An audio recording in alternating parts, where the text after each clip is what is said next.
Curious George Goes Camping. This is George. He was a good little monkey and always very curious. This weekend, George and his friend, the man with the yellow hat, had special plans. They were going camping. At the campsite, the man with the yellow hat unpacked their gear, while George looked at all the tents. He saw tents for big families and one just the right size for a puppy. There were even tents on wheels. "Would you like to help me put up our tent, George?" the man asked. George was happy to help. It would not be hard to set up a tent, he thought, but it wasn't easy.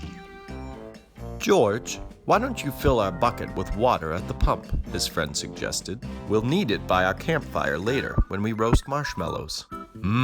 George loved marshmallows. He couldn't wait to try them roasted. "Now don't wander off and get into trouble," the man warned. But George did not hear him. He was already gone. At the pump, George worked the handle up and down. Soon his bucket was full. On the way back down the trail, he saw a family packing up. George watched a girl pour a bucket of water on a campfire. The fire sizzled out. George thought that looked like fun. He poured his bucket of water on the next campfire. "Hey!" yelled a camper. "We weren't finished with that yet." The camper began to chase George, but George didn't mean to cause trouble. Now, he only wanted to hide. He ran into the forest as fast as he could, but the camper's footsteps followed close behind. George ran faster and faster. The footsteps came closer and closer, until, suddenly, they were passing George. Why, it was not the camper chasing George now. It was a deer. What fun to run with a deer.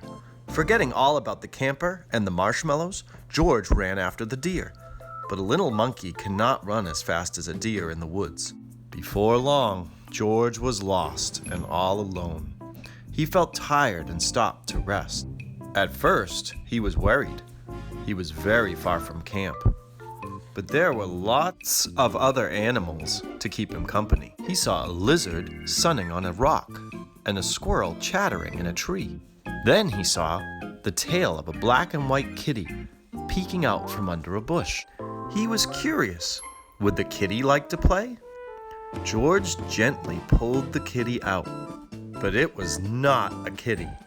It was a skunk, and it was scared. The skunk lifted its tail and sprayed. Woo! The spray smelled awful. The animals tried to get away.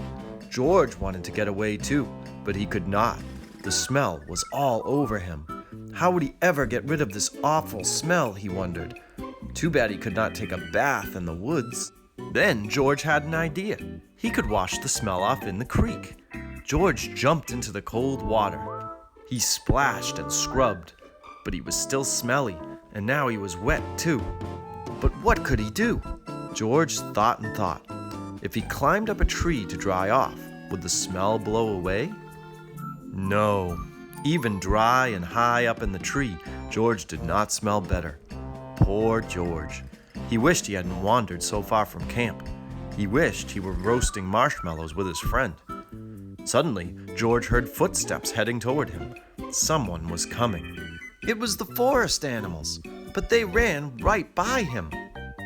They had seen something scary, and George saw it too. It was a fire. George had gotten into trouble for putting out one fire, but this fire wasn't in the campground. This was an emergency.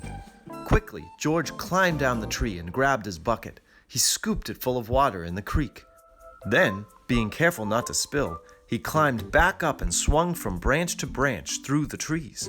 When George got close enough to the fire, he reached down and poured the water on the flames. Out went the fire with a big hiss. Just then, George's friend rushed out of the forest with a ranger. "George," he called, "I was afraid you would be here." "It's a good thing you were here, George," the ranger said. "We saw smoke from the campground, but you put this fire out just in time." George was glad to help, and the man with the yellow hat was glad to see that George was safe. But he had a funny look on his face. "George," he asked, "what is that smell?" Back at the campsite, George's friends helped him get rid of the awful smell. After a strange bath in tomato juice, George smelled fine. Then, the man with the yellow hat invited the ranger to cook dinner with them over their own small campfire. "Fires can be nice if you're careful," said the ranger. George agreed, especially for roasting marshmallows.